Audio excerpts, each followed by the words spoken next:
Shalom Bapak Ibu, puji Tuhan bertemu lagi dengan saya sendiri di tempat ini. Ya, biar pagi hari ini kita menerima apa yang menjadi pesan Tuhan buat kita. Hari ini yang ingin saya sampaikan bahwa apapun menjadi musim kehidupan di dalam kehidupan saudara. Apapun yang saudara hadapi hari-hari ini. Firman Tuhan berkata bahwa engkau tidak sendiri. Jangan saudara dan saya gagal fokus. Ya. Jadi hari ini judul apapun musim kehidupan saudara. Jangan gagal fokus. Seringkali masalah keadaan membuat akhirnya kita gagal untuk melihat rencana Tuhan yang hebat dan luar biasa itu di dalam kehidupan kita. Apa yang saudara lihat, apa yang saudara alami, pergumulan sebesar apapun yang saudara hadapi hari-hari ini, jangan sampai kita gagal fokus. Allah tidak pernah merencangkan yang jahat di dalam kehidupan kita. Allah tidak pernah merencangkan hal yang buruk terjadi di dalam kehidupan saudara dan saya. Dia mau apa yang dia taruh di dalam hidup saudara dan saya. Dia mau mengeluarkan itu di dalam kehidupan kita. Semua potensi setiap benih yang Tuhan taruh di dalam kehidupan saudara, dia tidak mau untuk itu disia-siakan. Dia mau saudara dan saya nyatakan itu buat dunia ini. Bahwa Tuhan tidak pernah gagal buat saudara dan saya. Dalam perjalanan kehidupan saudara dan saya, sering keadaan di sekeliling bisa mempengaruhi saudara dan saya. Alkitab mengatakan bahwa jangan melihat hal yang kelihatan. Perhatikanlah hal-hal yang tidak kelihatan. Karena yang kelihatan itu adalah sementara. Minggu kemarin Paris mengatakan bahwa hidup saudara dan saya bukan tentang saudara. Seringkali kita mengatakan bahwa semuanya itu karena saya. Cerita kita bukan cerita tentang kita, tetapi cerita kita adalah cerita tentang Tuhan. Artinya bahwa saudara bukan lagi hidup saudara yang menjadi tujuan. Tapi tujuan Tuhan harus tergenapi di dalam kehidupan saudara dan saya. Paulus berkata di dalam Galatia 2 ayat 20. Namun aku hidup, tetapi bukan lagi aku sendiri yang hidup, melainkan Kristus yang hidup di dalam aku. Dan hidupmu yang kuhidupi sekarang di dalam daging adalah hidup oleh iman di dalam Anak Allah yang telah mengasihi aku dan menyerahkan dirinya untuk aku. Paulus mengatakan bahwa namun aku hidup, bukan lagi aku sendiri yang hidup. Berarti ada satu pribadi yang lain yang hidup di dalam kehidupan dia. Sekarang bukan dia lagi, tetapi Kristus yang hidup itu ada di dalam dia. Paulus mengatakan ini. Saudara tahu bahwa dia mengatakan bahwa dia adalah orang Israel asli. Dia memperkenalkan diri dia bahwa siapa diri dia. Dia memperkenalkan dirinya bahwa dia adalah orang yang bersunat. Dia sunat pada hari yang ke-8. Dia adalah orang Israel asli, suku Benyamin.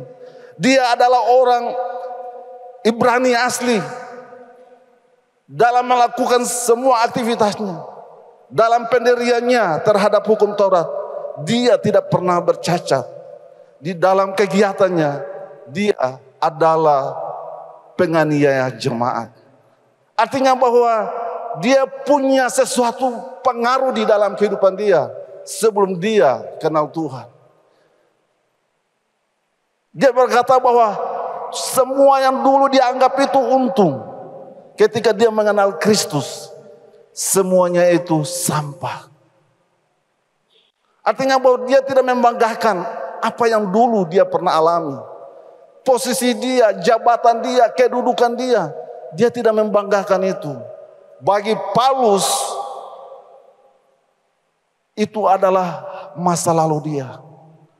Dia mau cerita tentang cerita Tuhan di dalam kehidupan dia hari ini. Ketika saudara dan saya lahir baru, apa yang saudara tunjukkan dalam hidup saudara? Ketika saudara dan saya dalam perjalanan hidup saudara dengan Tuhan, apa yang saudara tunjukkan sebagai bukti bahwa kita sudah hidup yang baru di dalam Kristus? Apakah pangkat saudara? Keberhasilan saudara yang saudara tonjolkan? Atau prestasi-prestasi saudara?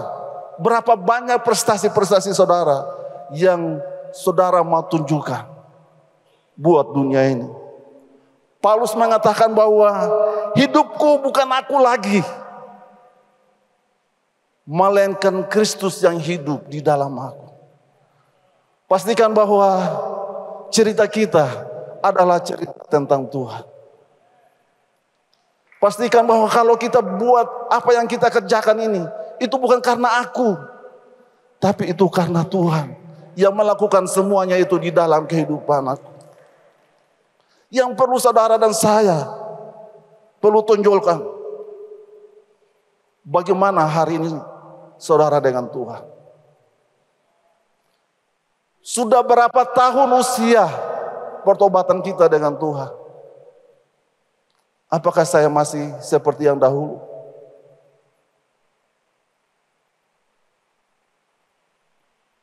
Bagaimana saudara hari ini? Apakah saya masih biasa-biasa saja? Seharusnya ketika kita semakin hari mengenal Tuhan, berarti semakin hari, semakin orang melihat Kristus itu di dalam kehidupan kita. Apakah yang saudara buat untuk Tuhan hari ini? Saudara sudah mempersembahkan seluruh hidup saudara untuk Tuhan? Apakah saudara sudah menjadi berkat buat orang-orang yang ada di sekeliling saudara dan saya? Dalam keluarga, dalam pekerjaan, dalam apa saja yang saudara dan saya lakukan, apakah saudara sudah jadi berkat? Apakah hidup saudara berguna untuk orang lain atau belum? Apakah kita masih melihat diri kita, fokus kita untuk diri kita sendiri, atau kita sudah berfokus kepada tujuan Tuhan? Apakah saudara sudah menunjukkan buah-buah pertobatan itu atau belum?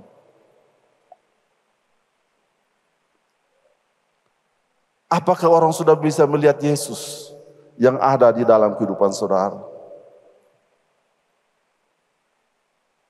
Mari pagi ini jangan kita gagal fokus. Tujuan Tuhan jauh lebih besar daripada sekedar saudara mengalami proses. Saudara mengalami tantangan. Saudara mengalami sesuatu yang tidak enak di dalam hidup saudara.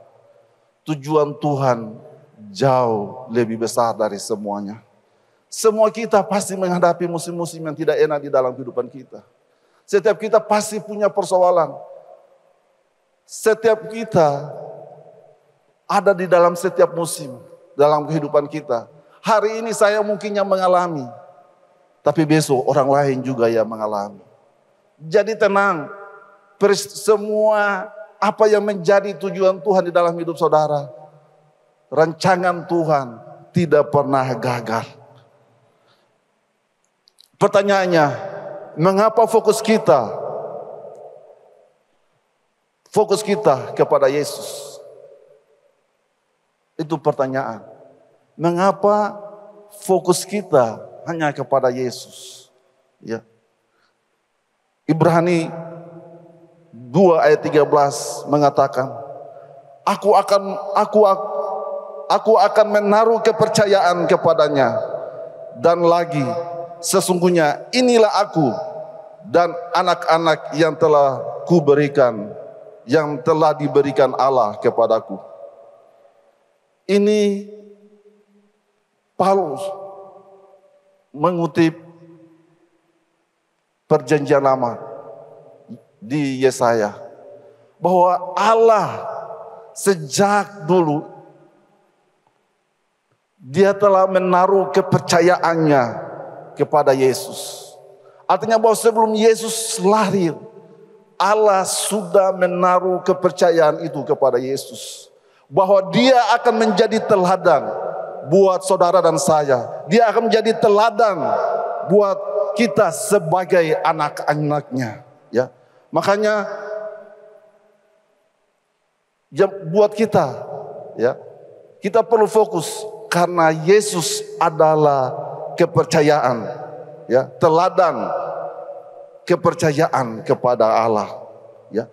Sebagai teladan, Dia telah menyerahkan dirinya, ya, kepada kehendak Bapa di surga. Dia jadi teladan.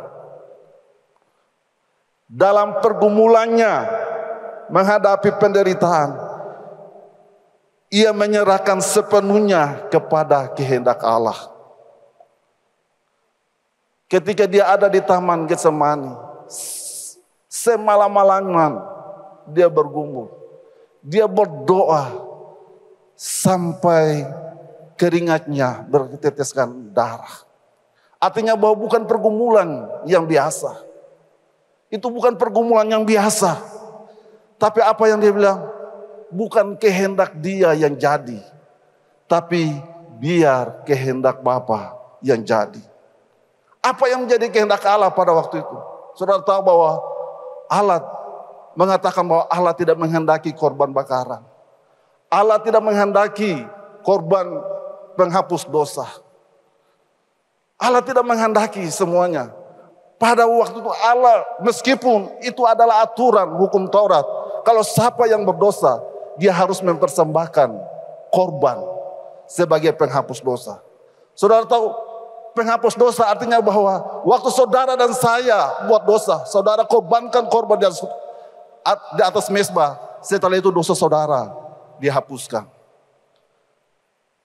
Waktu saudara salah, saudara berdosa, saudara korbankan lagi korban untuk saudara hapus dosa saudara. Kalau itu adalah orang yang miskin, itu kalau orang yang tidak mampu, apakah dia bisa menghapus dosa kehidupan dia?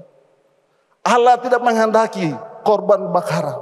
Allah tidak menghendaki korban sembelihan, korban persembahan. Artinya bahwa Tuhan tidak melihat apa ibadah kita. Tuhan tidak lihat berapa banyak saudara memberikan persembahan. Bukan berapa banyak saudara beribadah. Tapi Tuhan lihat hati saudara. Tuhan tidak menghendaki korban bakaran.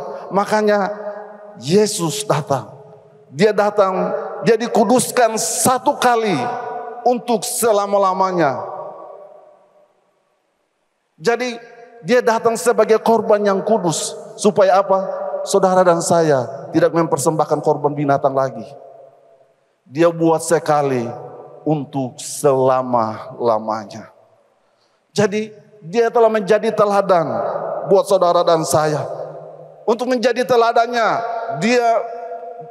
dia telah berdoa dengan tangis, dengan apa yang dia alami. Dia bilang bahwa cawan itu lalu daripadanya. Ini adalah ujian dengan cara yang sama, bahwa Allah memberikan kasih karunia yang cukup kepada dia. Jadi Yesus dalam pergumulannya, apakah Yesus tidak menghadapi hukuman mati? Dia harus menghadapi penghukuman itu. Meskipun dia tidak berdosa. Untuk apa? Untuk kehendak Bapa di surga. Mungkin saudara punya pergumulan. saudara punya persoalan yang besar. Sepertinya tidak ada jalan. Yesus dalam saat di Taman Getsemani, dia tidak kuat. Tapi dia menyerahkan semuanya kepada kehendak Allah. Tuhan kasih karunia, Tuhan mampukan buat dia. Sehingga dia bisa melewati itu. Saudara mungkin bergumul dengan persoalan saudara yang belum terselesaikan. Saudara mungkin bergumul dengan semua keadaan situasi yang hari ini saudara alami. Itu berat di dalam hidup saudara. Dia tidak akan membiarkan saudara. Dia akan memberikan kekuatan. Kasih karunia itu dia akan memampukan kita. Untuk apa? Saudara dan saya bisa melewati semuanya. Pasti semua punya cerita. Saya juga punya cerita. Bagaimana saya bergumul untuk punya rumah, untuk punya segala sesuatu. Apakah itu terjadi tiba-tiba? Tidak. Semuanya itu ada di dalam prosesnya Tuhan. Tuhan akan memberikan kita kekuatan. Tuhan akan memberikan kita kemampuan. Tuhan akan memberikan kita kasih karunia demi kasih karunia dalam kehidupan kita. Sehingga kita bisa melewati semuanya. Ya, dia sebagai teladan dia mengalami pencobaan dan penderitaan. Ibrani 5 ayat 8 mengatakan, dan sekalipun ia adalah anak, ia telah belajar menjadi taat dari apa yang telah dideritanya. Dia menjadi taat sekalipun dia adalah anak. Masa seorang bapak teganya melihat anak? Tidak mungkin. Tapi itu sebuah kehendak dia. Dan Tuhan, Yesus sendiri sudah menyerahkan semuanya. Artinya bahwa dia tahu apa yang Bapa mau di dalam kehidupan dia. Itu jauh lebih baik. Itu akan menguntungkan banyak orang. Dan buktinya saudara dan saya hari ini kita diselamatkan oleh pengorbanannya.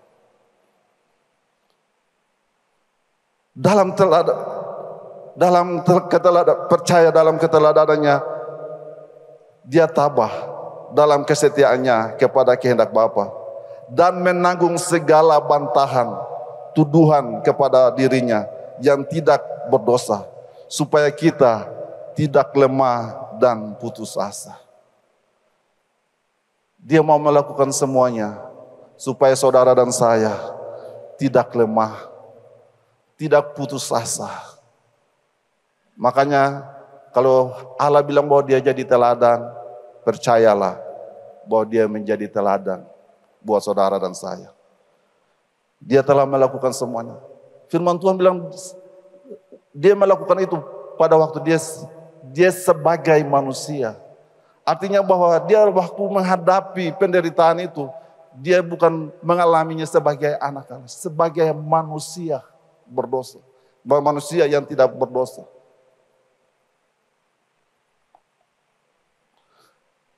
Jadi yang kedua, dia adalah sumber kasih karunia, kemurahan, dan pertolongan.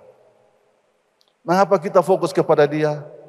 Karena dia adalah sumber kasih karunia, kemurahan, dan pertolongan kita. Dia tidak meninggalkan saudara. Ketika saudara datang kepada dia, dia memberikan pertolongan dan kasih karunia untuk saudara melewati masalah. Ibrani 4 ayat 16. Sebab itu marilah kita dengan penuh keberanian menghampiri tahta kasih karunia, supaya kita menerima rahmat dan menemukan kasih karunia untuk mendapat pertolongan kita pada waktunya. Mari Bapak Ibu, mari kita apapun persoalan saudara, mari kita menghampiri tahta kasih karunia. Di luar Yesus, saudara dan saya binasa. Di luar Yesus, kita tidak bisa buat apa-apa. Kesanggupan saudara dan saya itu adalah pekerjaan Tuhan.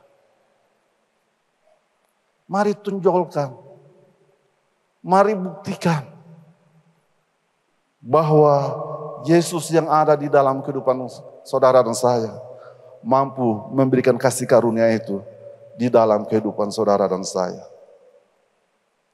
Yang ketiga, karena Dialah yang memimpin iman kita kepada kesempurnaan. Karena Dialah yang memimpin iman kita kepada kesempurnaan. Ibrani 12 ayat 2.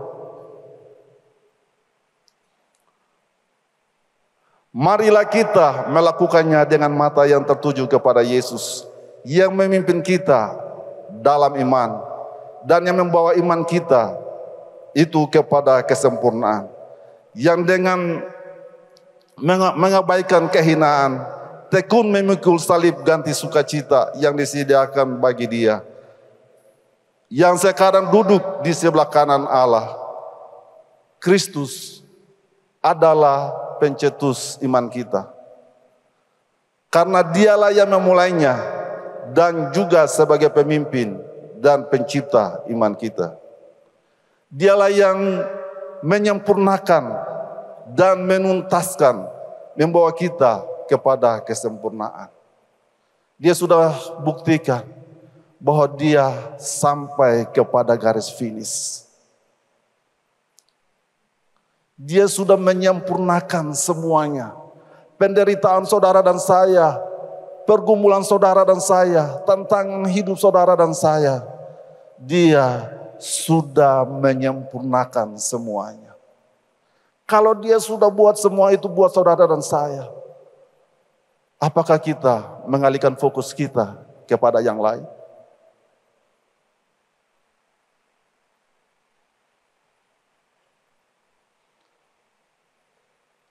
Kemarin Pak Risi bilang, siapa yang mempesona saudara dan saya? Apa yang membuat saudara dan saya beralih daripada Tuhan? Apa yang Dia buat belum cukup buat kita? Pengorbanannya belum cukup buat saudara dan saya. Kebaikannya belum cukup buat saudara dan saya. Kasih karunia-Nya belum cukup buat saudara dan saya. Pengampunannya belum cukup buat saudara dan saya. Dia melakukan semuanya tuntas, Bapak Ibu. Tuntas. Mari Bapak Ibu, jangan apa yang Dia buat saudara itu sia-sia. Dia bayar harga yang mahal. Dia mau mati buat saudara dan saya. Bagaimana caranya untuk kita jangan gagal fokus? Lalu bagaimana caranya supaya saudara dan saya tidak gagal fokus? Ibrani 12 ayat 1.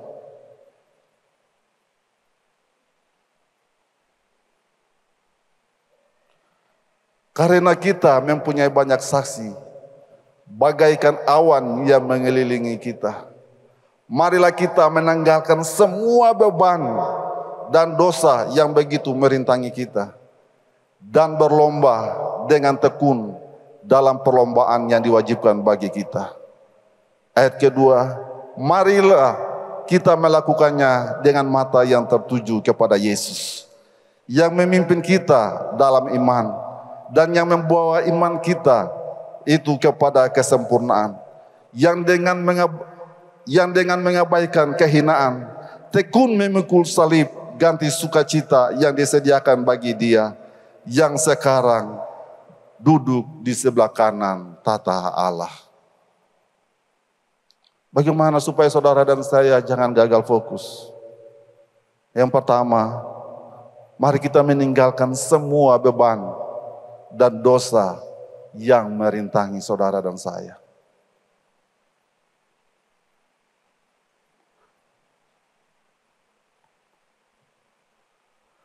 Yang bisa, beban, beban adalah, apa itu beban? Beban adalah segala hal yang membuat hidup kita tertekan dan mengikat kita. Sedangkan dosa adalah segala hal yang bertentangan dengan kebenaran dan kekudusan Allah. Jadi beban adalah segala yang membuat kita tertekan dan mengikat kita dengan dosa. Jadi segala beban itu yang mengikat kita, yang menghalangi kita, yang membuat kita sampai kita tidak bisa melihat Yesus di dalam kehidupan kita. Beban, apa itu saja beban? Beban bisa berupa keinginan-keinginan kita, hal-hal duniawi, segala kenikmatan duniawi. Itu adalah beban buat saudara dan saya untuk fokus kepada Tuhan. Harta itu adalah beban. Sehingga kita tidak fokus buat Tuhan. Buat anak-anak muda, game. Itu adalah beban, itu penghalang. Ya. Itu penghalang. Dia akan mempengaruhi saudara tidak akan tidur sampai larut malam saudara tidak tidur. Itu adalah penghalang yang mengikat, ya. Shopping online. Ini yang tertawa ini pasti ini kayaknya. Ya. Segala sesuatu semuanya ada di gadget kita. Ya. Ya, termasuk saya juga sekali-sekali. Ya. Judi online, Bapak Ibu. Itu adalah beban yang mengikat kita. Alkitab mengatakan dia akan menjerat kita. Ketika dosa itu masuk, dia akan menjerat kita. Untuk apa? Kita terikat dengan semuanya. Tujuan iblis satu, saudara dan saya, binasa. Target iblis hanya satu, kita ini binasa. Makanya tinggalkan semua beban yang begitu merintangi saudara dan saya. Itu menghalangi saudara untuk saudara berjumpa dengan Tuhan. Gunakan waktu, ya kita sudah dengar. Gunakanlah waktu yang ada. Kalau kesempatan Tuhan lagi kasih buat kita, untuk kita bisa melayani Tuhan, mari gunakan itu. Jangan gunakan untuk game online. Jangan gunakan untuk hal-hal yang lain.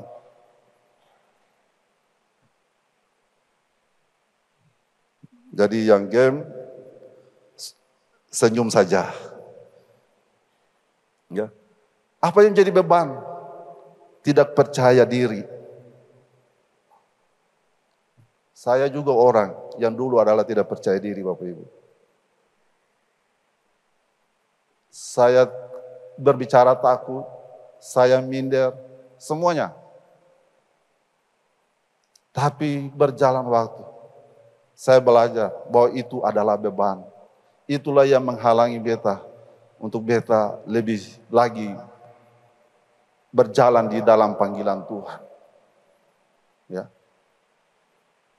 Minder, merasa tidak berharga, rendah diri, itu adalah beban.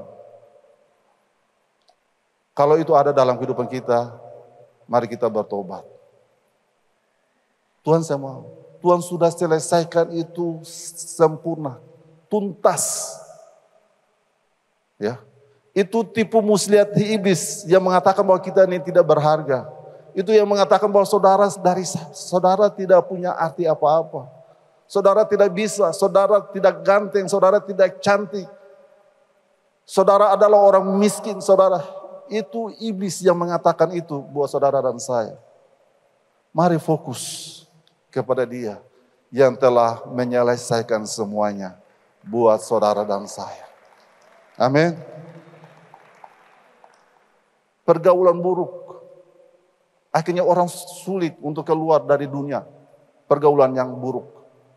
Narkoba, judi, semuanya itu mengikat, menghalangi saudara.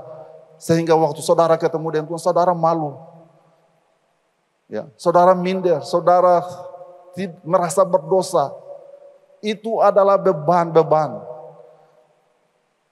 yang membuat saudara dan saya tidak bisa melihat Yesus dalam hidup saudara.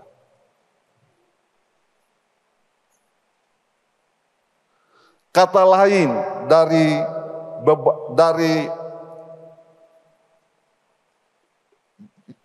yang merintangi adalah melekat, menjerat. Kalau kita lihat bahasa Ibrani, ya, melekat atau menjerat. Jadi beban itu dia akan menjerat saudara.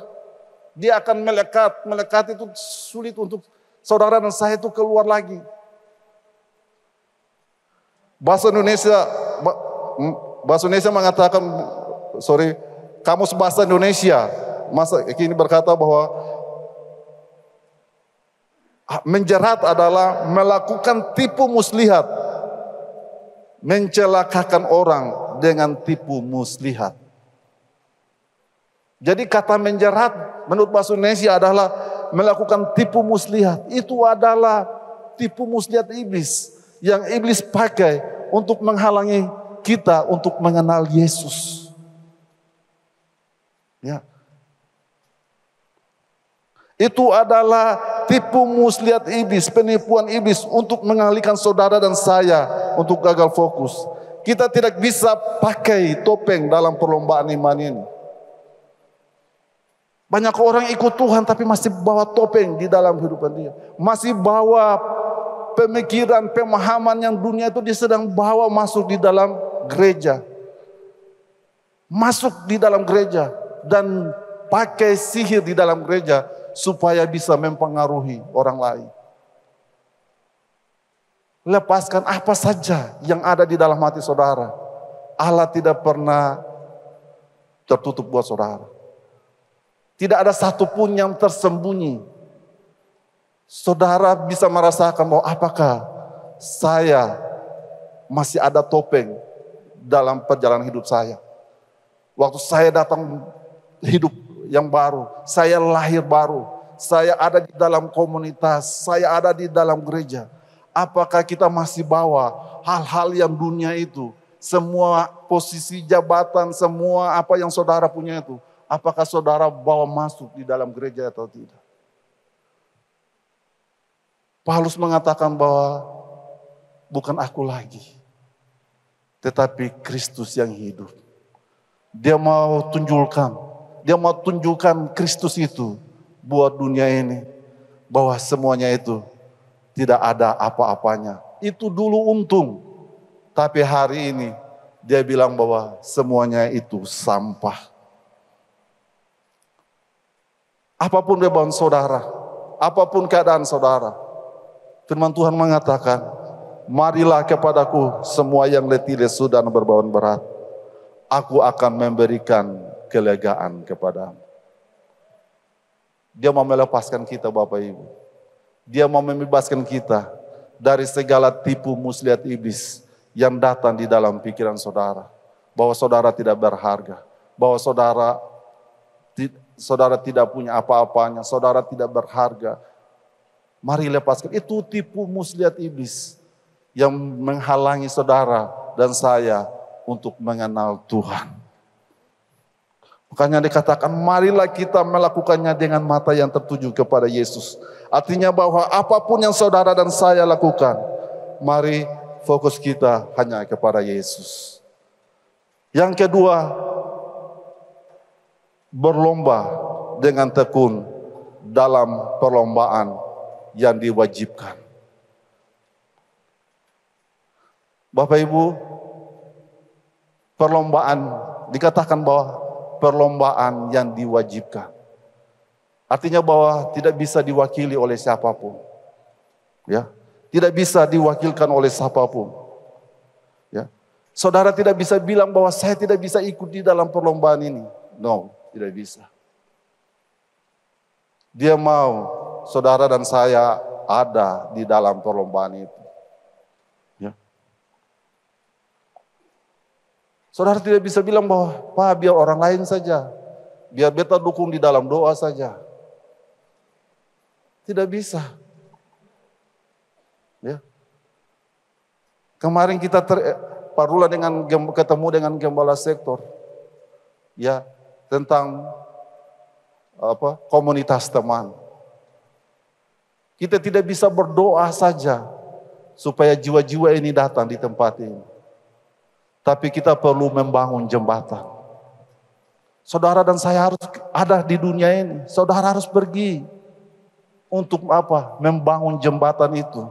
Supaya apa? Orang-orang itu datang kepada Tuhan. Bukan datang kepada Yesus. Artinya bahwa saudara lagi membangun nilai.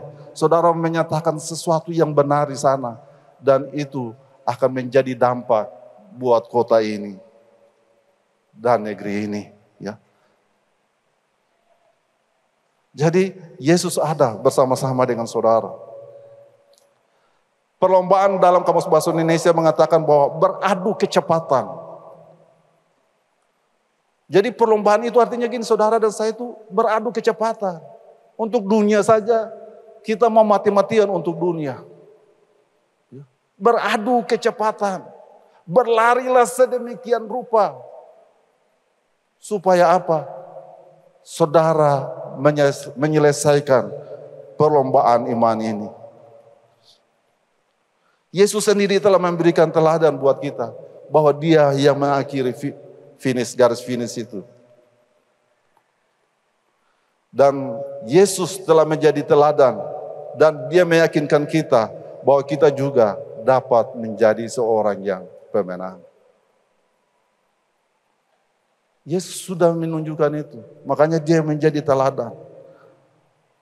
Pertama Korintus 9 ayat 24. Tidak tahukah kamu bahwa dalam gelanggang pertandingan semua peserta turut berlari, tetapi bahwa hanya satu orang saja yang mendapat hadiah?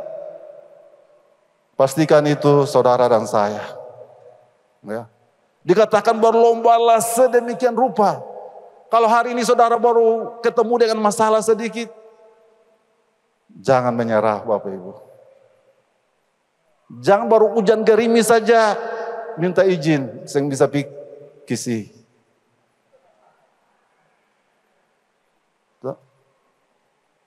Minta izin, hari ini saya pergi ibadah dulu. Berlombalah sedemikian rupa. Apakah yang saudara lakukan ini sudah dengan sedemikian rupa atau belum? Kalau saudara masih bisa berjalan, kalau saudara masih bisa beraktivitas, mari saudara kita lakukan. Kalau saudara sudah tidur di tempat tidur, itu baru memang sudah tidak bisa lagi. Jangan kita kasih alasan banyak-banyak dalam perjalanan kita dengan Tuhan. Firman Tuhan bilang bahwa berlombalah sedemikian rupa. Tuhan punya berbagai macam cara buat kita. Ada banyak ide yang brilian yang Tuhan kasih buat kita. Jangan kita mentok ketika kita menghadapi masalah. Jangan masalah kecil kita buat itu dia jadi lebar, panjang. Ada kapasitas Tuhan dalam hidup saudara dan saya untuk bisa menyelesaikan semuanya. Dan yang ketiga, mata kita tertuju kepada Yesus. Apapun yang saudara lakukan, pandang Yesus. Pandang Yesus. Dia sudah ada di sana. Dia telah menyelesaikan semua untuk saudara dan saya. Karena dialah yang membangkitkan iman kita dan memelihara kita. Pandang Yesus. Kemarin Paris kasih di dalam Yohanes 5 ayat 19. Maka Yesus menjawab mereka katanya, aku berkata kepadamu, sesungguhnya anak tidak dapat mengerjakan sesuatu dari dirinya sendiri, jikalau ia tidak melihat Bapa mengerjakannya.